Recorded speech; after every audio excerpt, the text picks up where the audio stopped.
Hey, Pioneer Field Agronomist Mike Gronski here today in central Wisconsin, actually over in Auburndale. And what we're looking at today is how to evaluate a hail-damaged soybean field.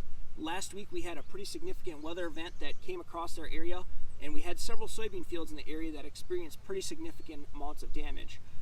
Reason being, why are we out here 5 days later? Ideally, you're going to want to wait that 5 to 6 day period to see what plants may be viable.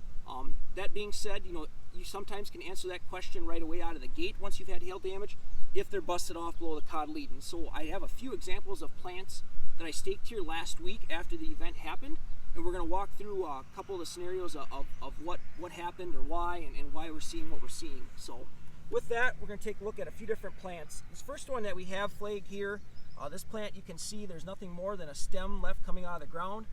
It was busted off below the cotyledons and the growing point was broken off, and obviously that's no longer going to be a viable plant. So those are plants you'd be able to write off right away out of the gate initially. Now we're going to look at 3 other stages of plants that we had in this field and talk about those as well. So this next plant had 1 cotyledon left. Obviously it wasn't broken off below the growing point, and sometimes those plants have potential to come back to life. However, in this instance, you look at 5 days have passed and we're not seeing any new regrowth from the axillary buds. There's really no potential for this plant to come back to life at this point, so we would have to write that one off. Behind it, we've got another example of a plant that had just a single cotyledon left, and as you can see, we've got a new trifoliate forming here. This would be a viable soybean plant that we could put into our population stand and count as a player for the rest of the season. And then over here, we've got a couple more plants that didn't have quite as much damage on them, and as you can see, we've got some new trifoliates on those as well. So, really, what it boils down to at the end of the day, broke off below the cotyledons, you can write them off right away. If you have at least a cotyledon left, you're going to have to wait them out for 5 to 6 days, then come back and evaluate what's there. So the question becomes then is, how many plants do you have to be viable or potentially not look at a replant? And why a lot of our soybean stands in our area, our targeted planting rate, we're targeting anywhere from 90 to 140,000 in most instances.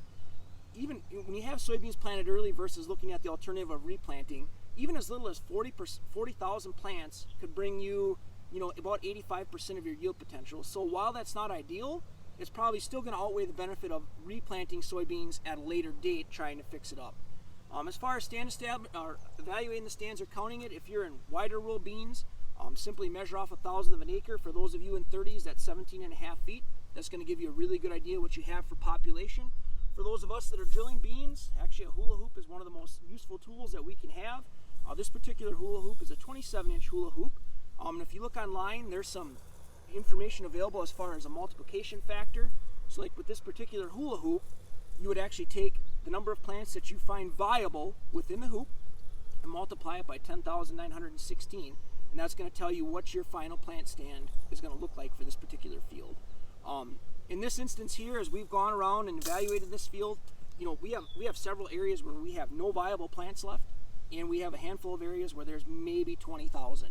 So for this portion of the field, it's definitely going to be worth replanting, as there's basically little to no yield potential left after the hail event has gone through. For any further questions, please reach out to your local Pioneer sales associate. Thank you. That concludes this Pioneer Agronomy video podcast. Visit our page on pioneer.com and follow us on Twitter and Facebook for more agronomy insights.